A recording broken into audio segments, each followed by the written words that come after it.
हाय, hello, नमस्कार. मी काजल तुम्हा सगळ्यांचं परत एकदा आपल्या आजच्या व्हिडिओमध्ये अगदी मनापासून स्वागत करते. तर नवीन दिवसाची नवीन छान मस्त अशी सुरुवात इथं झालेली होती आणि आत्ता जरा ना कामाचा मी स्वतःहून लोड घेतला म्हटलं तरी चालेल, कारण मी माझे स्वतःचे कॅटलॉग तयार करते. म्हणजे आता फ्रॉक जर असेल तर त्या फ्रॉकमध्ये ऑल कलर वगैरे असं. आणि मला हे थोडंसं ना रिस्की वाटतंय, म्हणजे कारण की काही जण काय म्हणजे बरेच जण आहेत की मोजकेच कलर ऑर्डर करतात, मग बाकीचे कलर पेंडिंग राहतात. पण तरीही मी म्हटलं की ठीक आहे, आता प्रोफेशनल व्हायचं आहे आपल्याला, त्याच्यामुळे आता आधी मी कसं करायची, जी साडी किंवा जो कपडा आवडेल त्या कपड्याचा मी कस्टमरला ड्रेस वगैरे शिवून देत होते. पण आता मी डायरेक्ट माझे स्वतःचे कॅटलॉग तयार करते. म्हणजे एकाच कपड्यामध्ये, म्हणजे एका डिझाईनमध्ये किंवा एका साडीमध्ये म्हटलं तरी एका साडीचे ऑल कलर सगळे.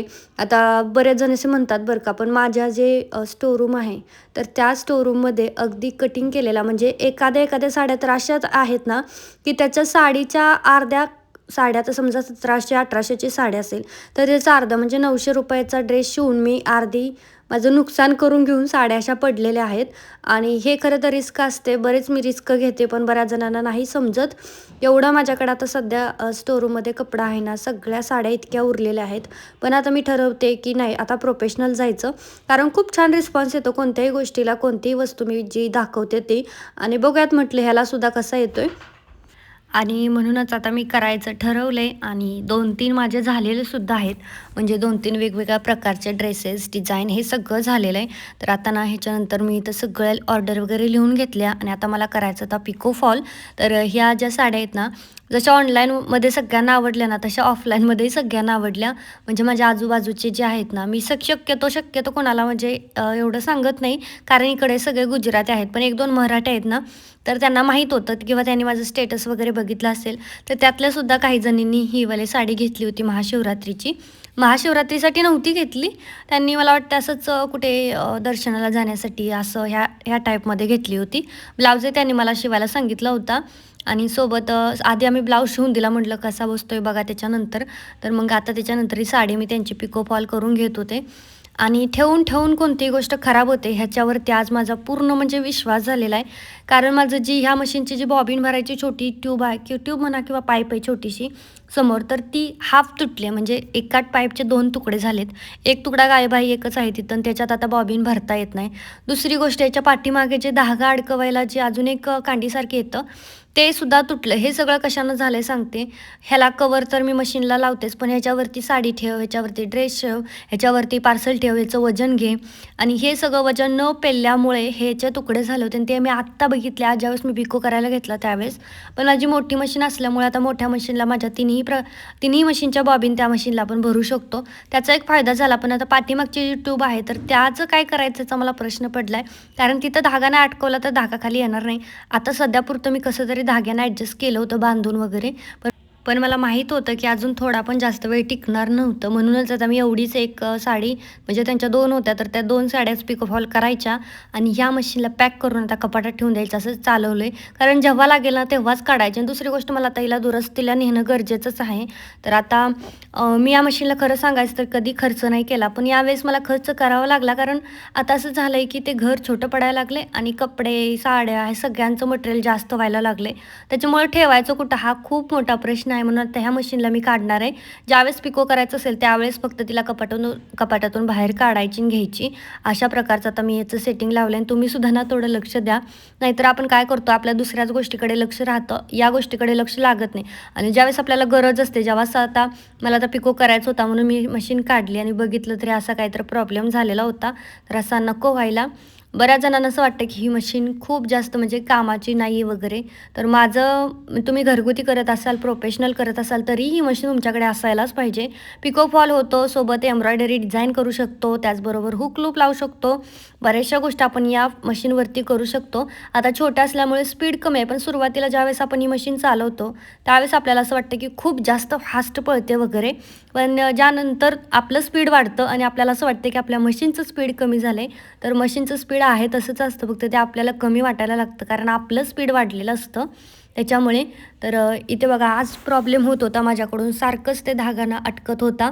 तो पाठीमागं व्यवस्थितच बसत नव्हतं धागा, त्याच्यामुळे तो अटकत होता बार बार. आणि शेवटपर्यंत ह्या साडीला पिको झालेला नाही.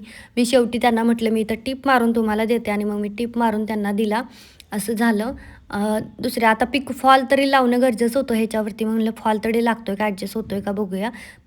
आपल्याला असं वाटतं की आपल्याच आयुष्यात प्रॉब्लेम आहे, तर असं काही नसतं. आज 9वा दिवस असेल, आमची कामवाली आलेली नाही आहे आणि कॉलही स्विच ऑफच आहे मोबाईल तर त्यांचा.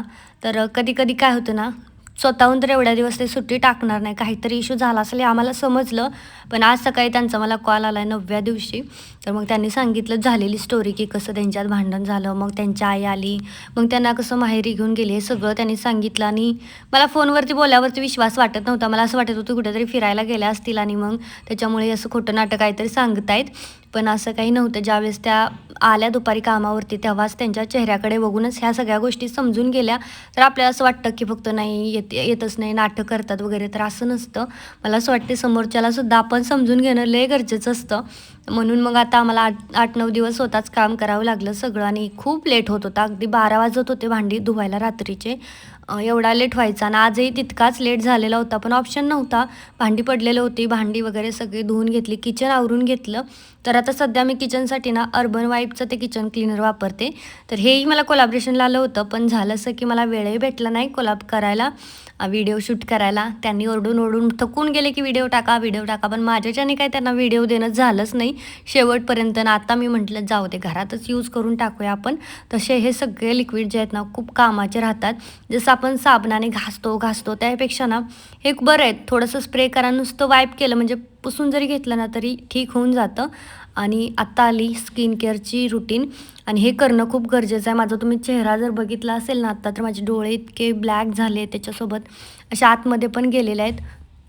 आणि मी जे आहे ना, तर इथं द नॅचरल वॉश या कंपनीचं मी इथं ना सिरम वापरते.